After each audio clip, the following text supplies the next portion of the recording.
damos paso a José Manuel Báez Cristóbal, que es del programa Science with and for Society de la Unión Europea.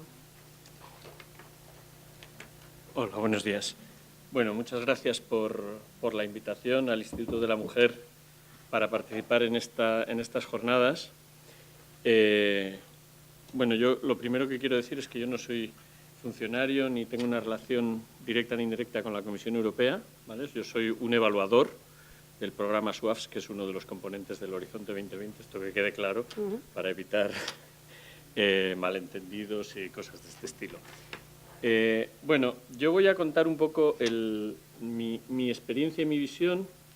Yo soy, entre comillas, un experto que caí en estos temas en un momento dado por motivos circunstanciales de mi carrera profesional y que, por decirlo de alguna forma, he acompañado, los he mantenido, digamos, dentro de mi currículum, pues porque creo que son importantes para la eficiencia del tejido social del país, ¿no? De hecho, esta experiencia mía personal pues tiene bastante relación con cómo ha evolucionado este tema en España e incluso en Europa, porque lo primero que me gustaría decir es que digamos, la preocupación institucional por las cuestiones de género es prácticamente una cuestión del siglo XXI. Así que tampoco hay que echarse las manos a la cabeza porque las cosas no avancen con suficiente rapidez o parezca que se vuelve atrás en algunos momentos y tal. En realidad estamos luchando contra miles de años de evolución social y es bastante complicado cambiar las cosas. Yo creo que incluso en algunos aspectos la gente de la academia tiene todavía dificultades para hacer un diagnóstico adecuado de dónde residen los problemas esenciales que hay que resolver. Por lo tanto, estamos en estadios todavía bastante incipientes. Y esto lo decimos en España, donde tenemos un plan de igualdad que ha cumplido 10 años.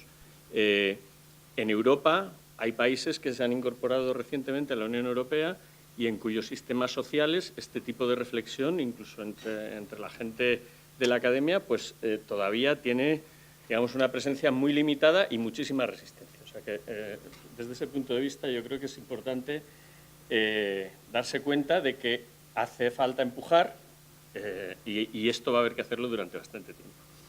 ¿De dónde empiezan a surgir todas las reflexiones relativas a las cuestiones de género?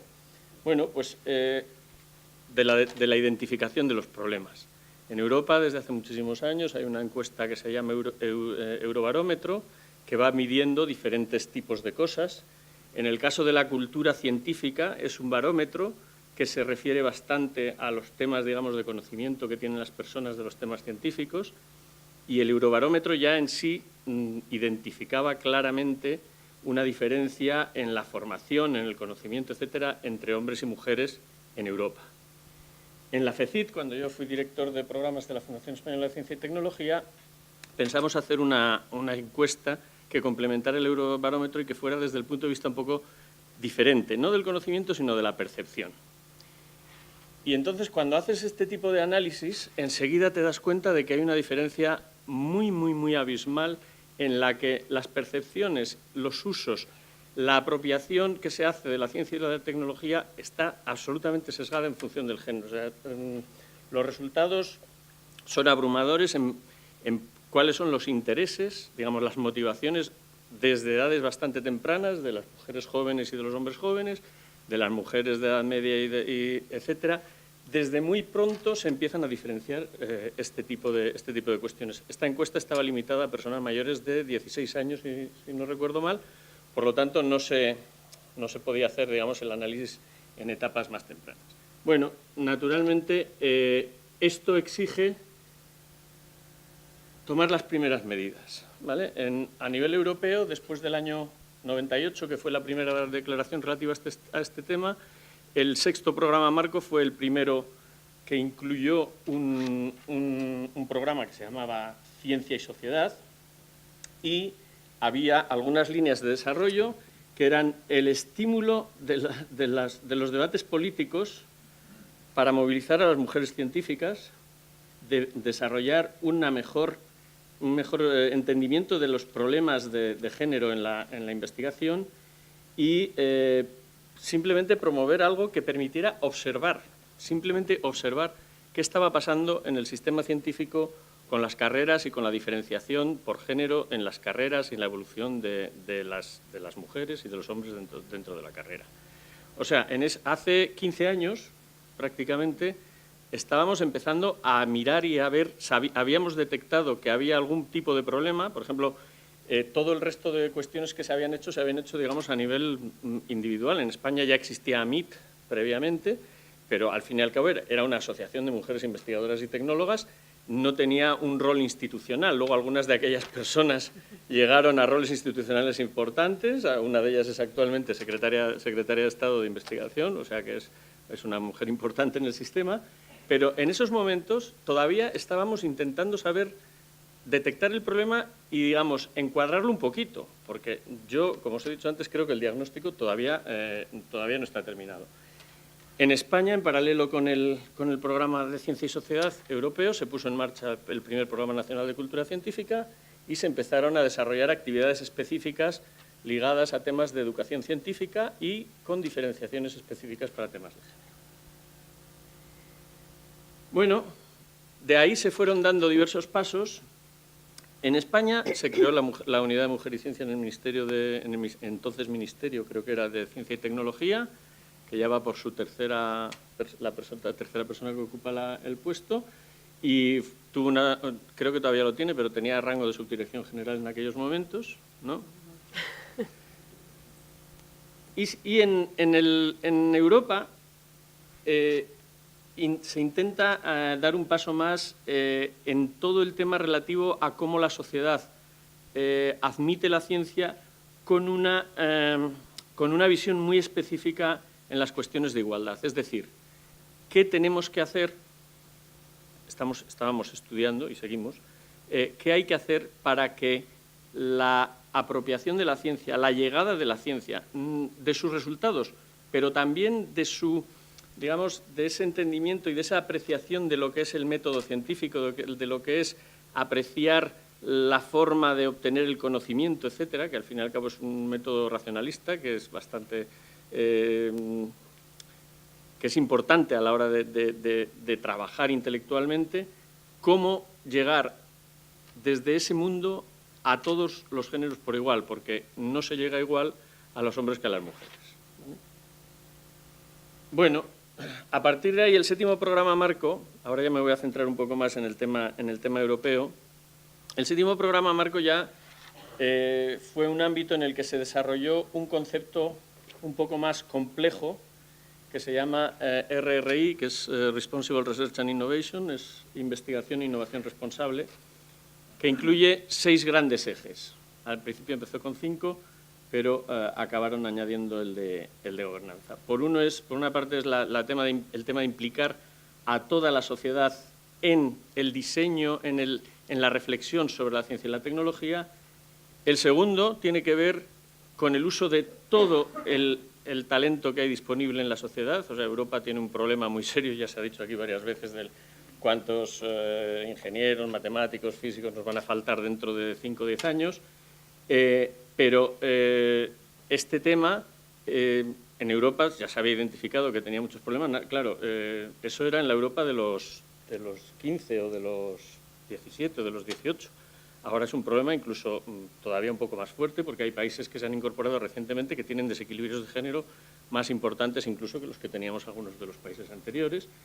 Luego estaba todo el tema de educación científica, la promoción de las vocaciones científicas, que es un gran problema, y ya temas ligados a la ética, acceso abierto a los resultados de investigación y la gobernanza de la ciencia. Aquí quiero decir que la RRI es un concepto que no trata estos temas de forma aislada, sino que los trata de forma integrada.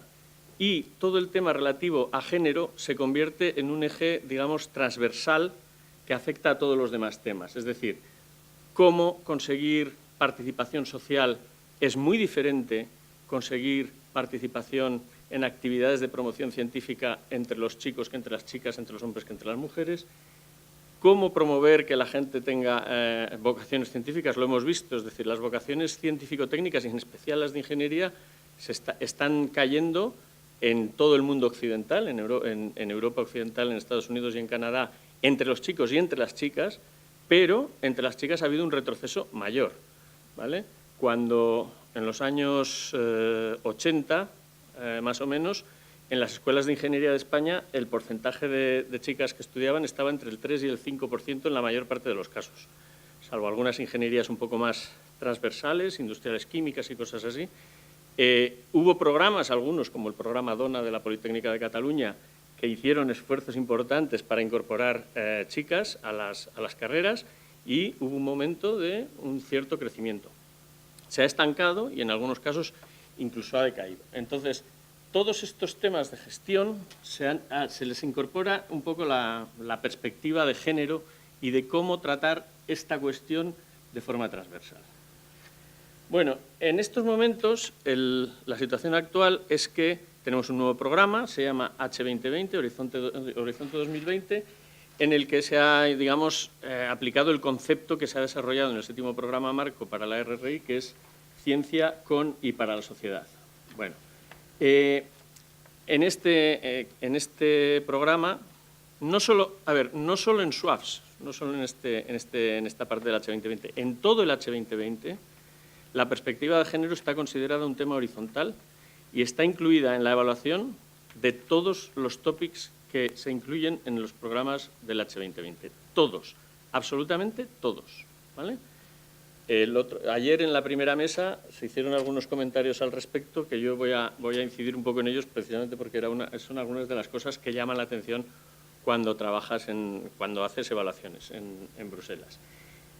Y actualmente se está en una fase, por decirlo de alguna forma, de cómo operacionalizar la responsabilidad, la investigación responsable, es decir, crear instrumentos que permitan que las instituciones, ya no tanto las instituciones de gestión de la ciencia, que los van implementando en sus programas, en los programas nacionales se va incluyendo todo el tema de perspectiva de género, etcétera, sino cómo implementar, por ejemplo, en las instituciones de investigación. Entre los topics, entre los temas que se han tratado en estos 4 primeros años dentro del programa del Horizonte 2020, hay un área específica que se llama GERI, que es Gender Equity in Research and Innovation, ¿vale? En el que todas las temáticas de investigación van dirigidas precisamente a estos temas: innovar en comunicación para animar a las mujeres a escoger carreras científicas, impacto de la diversidad de género, evaluación de iniciativas de promoción de la igualdad en instituciones de I+D, y luego una cosa muy importante, que es el único tópico que se ha mantenido durante los 4 años, que es apoyo a instituciones para que hagan planes de igualdad dentro de las instituciones de investigación. Este es el único tema que además ya hubo algunas calls en el 7º programa marco y que se ha mantenido. ¿Vale? Bueno, dentro de SWAFS hay varios temas. Yo nunca he evaluado una propuesta del área GERI, ¿vale? O sea, estoy inscrito como experto en 3 o 4 de los subprogramas, uno de ellos es GERI, pero nunca me han llamado a evaluar, ¿vale? Entonces, en este área tiene una relevancia, o sea, aunque es horizontal, en el área SWAFS tiene una relevancia importante. Pero, cuando analizas las propuestas, evidentemente no puedo dar detalles, pero sí puedo hablar en general, te das cuenta de que en la mayoría de las propuestas la perspectiva de género no se entiende bien. Ayer hablaban aquí en la mesa de que no había especialistas en perspectiva de género dentro de los equipos, es decir, cuando la gente se pone a presentar un programa, ya no voy a decir de química o de telecomunicaciones, o sea, cuando la gente hace una propuesta de divulgación de la ciencia y la tecnología, se olvida, o sea, no incluye una perspectiva de género tratada de una forma medianamente adecuada, porque hay muchos temas que tienen que ver con las motivaciones y con las formas, digamos, con el tipo de reflexión que se hace por los roles que tenemos en la sociedad, los diferentes grupos de personas, que no están incluidas en la reflexión que la gente hace a la hora de hacer una propuesta. Y en los equipos, precisamente, no se incluye habitualmente gente con formación, con experiencia y con conocimiento en el tratamiento de cuestiones de género. Y además esto es una cosa que las calls no lo exigen. Evidentemente también hay que decir que sería bastante complicado si se exigiera que en todos los proyectos hubiera personas de este estilo, pero claro, también es una forma de obligar a que este tipo de temas se traten con el debido rigor, ¿vale? Porque en muchos casos mi experiencia es que hay poco conocimiento de cuáles son los conceptos que hay que manejar. La mayor parte de la gente solo cuenta, bueno, esto te obligan incluso en la plantilla de evaluación, cuántas mujeres y cuántos hombres hay en el equipo de trabajo. Ni siquiera se mira quiénes están en posición de investigadores, líderes en cada institución y quiénes están en posiciones subalternas. Esto no está previsto en los análisis. Y, francamente, se encuentran sorpresas. A mí me ha pasado una vez en una propuesta de divulgación, o sea, de hacer actividades de promoción de ciencia y tecnología, que el consorcio proponente argumentara que el tema de género no tenía ningún impacto en su planteamiento, cosa que cualquiera que haya leído dos cosas de este tema y haya visto unas cuantas encuestas sabe que es un error, digamos, de principio. Y 3 personas, el único que no le dio la puntuación para pasar el primer threshold en ese área fui yo. Es decir, hay gente a la que alguien le argumenta en los equipos de evaluación que esa perspectiva no cuenta en un tipo de actividad de este estilo y simplemente se lo cree. Entonces, también hay que decir que organizar una evaluación con todos estos conceptos bien integrados es complicado, pero en los briefings no se habla nunca de este tipo de cuestiones y de cómo hay que enfocarlas. Entonces, cada uno lo hace un poquito según su conocimiento, su sensibilidad, etcétera, etcétera. Y tengo que decir que esto es independiente del sexo o el género de los evaluadores. O sea, no son peores evaluadores en temas de género los hombres que las mujeres. Esta es mi experiencia. Bueno, de todas formas, como decía antes, bueno, yo creo que se ha detectado muy claramente a lo largo de estas jornadas que cuando llegamos a las etapas profesionales, etcétera, el problema ya está demasiado. El problema del tratamiento del género ya está demasiado enquistado como para encontrarle soluciones fáciles. Es decir, en la mesa anterior nos decían que aunque cogieran a todas las mujeres que optan a sus puestos, no conseguirían cubrir la brecha. Pero claro, es muy complicado hacer este tipo de acciones si no se empieza desde etapas tempranas. Y eso, hoy en día, por ejemplo, en los programas de ciencia está contemplado, pero no hay acciones educativas, por ejemplo, a nivel de Unión Europea relacionadas con este tipo de actividades.